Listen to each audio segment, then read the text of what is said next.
Hey, hello everyone. I hope you all are doing well. My name is Deepa, and in this session, we are going to discuss about 2025 recent PYQs जो भी UGC ने दिसंबर की preparation कर रहे हैं paper 1 के लिए। आप चैनल को फॉलो कर सकते हैं and at the same time अगर आपको सेशंस अच्छी लग रही है तो लाइक करना मत भूलना। सारी मॉक टेस्ट के लिए आप डिस्क्रिप्शन जाके चेक कर सकते हैं, वहाँ पर आपको सारी डिटेल्स मिल जाएंगी। So let's get begin with the first question of the session which is arrange the following terms in which the order of increasing denotation. तो यहाँ पर डिनोटेशन एक वर्ड के ऊपर आपको गौर करना है जहाँ पर आपको स्मॉलर से लार्ज की तरफ जाना है, यानी कि कोई एक स्मॉलर पार्ट है उस पार्ट से आपको बिगर पार्ट को की तरफ बढ़ना है। तो यहाँ पर यही है स्पेसिफिकली डिनोटेशन शब्द का मतलब। आई होप कि आपको समझ में आ गया। यहाँ पर दो टर्म्स हमें देखने को मिलती है, डिनोटेशन और एक होता है कॉनोटेशन। Denotation and connotation. तो डिनोटेशन का मतलब होता है कि आप स्मॉल से बिग की तरफ जाते हैं, लेकिन कॉनोटेशन मतलब बिग से आप स्मॉल की तरफ आते हैं।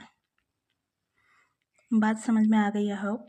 तो चलिए देखते हैं यहाँ पर स्पेसिफिकली। यहाँ पर जो चेस है वो सबसे पहले आएगा। D is the correct answer here, A B D C. देखते हैं किस प्रकार से यहाँ पर करेक्ट आंसर डी हो रहा है। उसके बाद आएगा बोर्ड गेम सेकेंड नंबर पे, एंड देन आएगा इंडोर गेम्स, एंड लास्ट में ये एक स्पोर्ट्स है, यानी कि ये सबसे लास्ट में आएगा। इसी वजह से यहाँ पर D will be the correct answer. Next आगे बढ़ते हैं।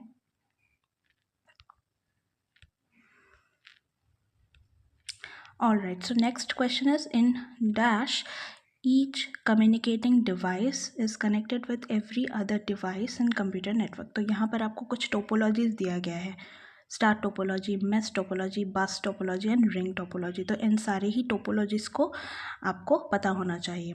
तो स्टार आपका मतलब आपको पता होगा कि ये इस प्रकार से कुछ हमें बनता हुआ नज़र आता है। मेस टोपोलॉजी, बस टोपोलॉजी एंड रिंग टोपोलॉजी, ये स्पेसिफिकली होती क्या है? जो कंप्यूटर नेटवर्किंग है वहाँ पर जो डिवाइसेस हैं उन्हें कनेक्ट करने के लिए, स्पेसिफिकली जो डिवाइसेस हैं उन्हें कनेक्ट करने के लिए इन सारी टोपोलॉजी की हमें नीड होती है। तो यहाँ पर specifically the answer will B mess topology. अब मेस टोपोलॉजी है क्या, ये समझते हैं। Mesh topology is specifically a decentralized network setup where the devices or the nodes connect directly to multiple other devices, creating redundant paths for data। तो data को यहाँ पर भेजने के लिए एक हब बेस्ड सिस्टम बनाया जाता है, इसी को हम टोपोलॉजी कहते हैं।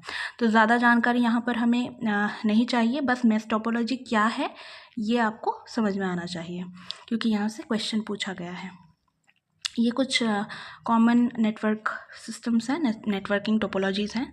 बस टोपोलॉजी का आप अनुमान लगा सकते हैं एक पिक्चर के थ्रू, इसीलिए मैंने पिक्चर सारी इंक्लूड की हैं। यहाँ पर स्टार एक बीच में सेंटर से यहाँ पर सारी ही डिवाइसेस में कनेक्टिविटी क्या हो रही है, स्प्रेड आउट हो रही है। ये रिंग टोपोलॉजी है, रिंग के फॉर्मेट में देखने को मिलेगा। मेश टोपोलॉजी को इस प्रकार से देखने को मिलता है, यानी कि एक दूसरे के साथ ये इस प्रकार से कनेक्टेड है। ट्री का मतलब एक मेन यहाँ पर आपको नोड देखने को मिलेगा एंड फिर ट्री की तरह ये ओवरऑल आपको इसका स्प्रेड आउट देखने को मिलता है। एंड देन हाइब्रिड टोपोलॉजी कुछ इस प्रकार से आपको देखने को यहाँ पर मिल जाएगी। नेक्स्ट हम आगे बढ़ते हैं अगले क्वेश्चन की तरफ, which is not the research. Research is a careful and exhaustive investigation of the phenomenon which an objective of advancing knowledge। यहाँ पर नॉट ए रिसर्च कहा गया है, यानी कि हमें नेगेटिव निकालना है। It is a systematic and objective attempt to study problem for the purpose of deriving general principle. Okay, research is based on common sense. नहीं, रिसर्च हमेशा कॉमन सेंस पर बेस्ड नहीं होता, बल्कि ये एक साइंटिफिक सिस्टमैटिक स्टडी है based on the accumulated experiences and beliefs of the people। तो यहाँ पर C will be the right answer। C will be your right answer। It is systematic investigation, yes, to find out solutions to a problem। ये भी correct है यहाँ पर, तो C will be the right answer here। Next आगे बढ़ते हैं। बहुत ही सिंपल क्वेश्चंस हैं, आप इन्हें बहुत ही easily आंसर कर पाओगे। The world is an effect and hence it must have an efficient and intelligent cause।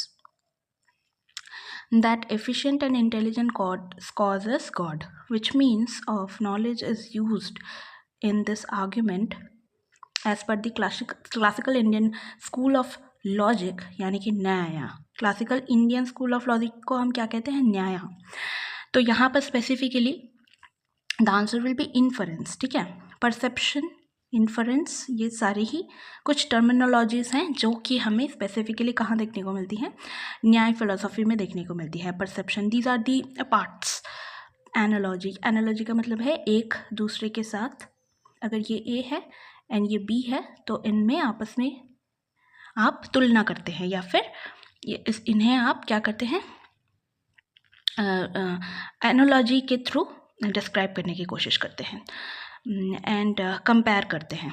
The thing is that, तो ये है एक कंपैरिजन. एनालॉजी का मतलब वर्बल ऑथोरिटी. अब यहाँ पे answer will be B. Inference, यहाँ पे जो स्टेटमेंट दिया गया है ये इन्फरेंस के बारे में बात कर रही है. फाइन, आई होप आपको समझ में आया. नेक्स्ट हम बात करते हैं find out the wrong term in this series. Now 3, 12, 36, 144, 432, 1738. देखो यहाँ पर क्या हो रहा है. सबसे पहले जो 3 के साथ आपको इंटू 4 करना है. जो आपका आंसर आ रहा है यहाँ पे देखो ये 12 आ गया, एंड देन 12 के साथ आपको क्या मल्टीप्लाई करना है? 3 मल्टीप्लाई करना है. तो क्या आ गया? 36. जो आंसर आ रहा है 36, इसके साथ आपको फिर से 4 मल्टीप्लाई करना है. तो आपका आंसर आ जाएगा क्या? 144. 36 के साथ आप 44 को मल्टीप्लाई करोगे तो आपका 144. इसके बाद 140 इस प्रकार से चल रहे हैं. एक बार 3 एंड एक बार 4, यानी कि ये स्टार्ट हो रहा है 4 से. 4, 3, 4, 3, कुछ इस प्रकार से ये चल रही है. सबसे पहले 3 यहाँ पर है तो इसके साथ आपको मल्टीप्लाई करना है 4. कितना आ गया? 12. एंड देन उसके बाद 12 जो आ गया, इस आंसर के साथ आपको 3 मल्टीप्लाई करना है. तो 4, 3, 4, 3, कुछ इस प्रकार से आपको आगे बढ़ना है मल्टीप्लिकेशन करते हुए. तो यहाँ पर करते हुए देखेंगे, अगर आप देखना अपने आप से कैलकुलेट करके, तो यहाँ पर 1738 ये आंसर नहीं आएगा, बल्कि यहाँ पर 1732 और समथिंग ऐसा ही कुछ आएगा. तो यहाँ पर स्पेसिफिकली जो आंसर होगा वो होगा रॉन्ग टर्म बताना है आपको. So the answer will be 1738. C will be the right answer here. Next, criteria for hypothesis construction are: it should be describe one issue only, it should be describe many issues, it should be specify variable between which of the relationship is to be established, it should be specific and precise, it should be empirically testable whether it is right or wrong. तो hypothesis construction में क्या हमें याद रखना है? It should be describe many issues. बहुत सारे issues को describe नहीं करना होता है. This is the wrong statement here. So according to these statements, in statements के according यहाँ पर right answer हो जाएगा A, C, D, E. ठीक है. B will be eliminated. यहाँ पर आपको B एलिमिनेट करना था. सर देखो ना, A, B एंड D में यहाँ पर B इंक्लूडेड है, इसी वजह से हमें B को सिर्फ हटाना था और हमारे पास आंसर आ जाएगा एलिमिनेशन मेथड को फॉलो करते हुए. नेक्स्ट आगे बढ़ते हैं. यहाँ पर स्पेसिफिकली आंसर इज A. कैसे? ओजोनेशन 3 के साथ जाएगा. डिसइंफेक्शन करना, ओजोनेशन मतलब डिसइंफेक्शन. एरोजन का क्या मतलब है? Removal of excess iron and manganese. Then fluctuation, इसका क्या मतलब है? स्पेसिफिकली स्मॉल पार्टिकल्स को हटाना या क्लस्टर करना टुगेदर. एंड उसके बाद स्क्रीनिंग, यानी कि सॉलिड पार्टिकल्स को, लार्ज सॉलिड्स को रिमूव करना. स्क्रीनिंग का यही मतलब होता है कि सॉलिड्स जो हैं उन्हें हम रिमूव करते हैं. सबसे पहला जो स्टेप होता है यहाँ पर, ये this is the first step, screening. तो वेस्ट वाटर ट्रीटमेंट को आप अच्छे से पढ़ के जाना एग्जाम में, तो ये इंपॉर्टेंट होने जा रहा है. तो answer will B A here. ठीक है, इतना तक आई होप कि क्लियर हो गया होगा. So this is all about it. We have done with our session today. अच्छा लगा हो सेशन को तो लाइक करना मत भूलना और चैनल को सब्सक्राइब करना. So this is all about it. Will be meeting in the next session. Till then, thank you. Bye.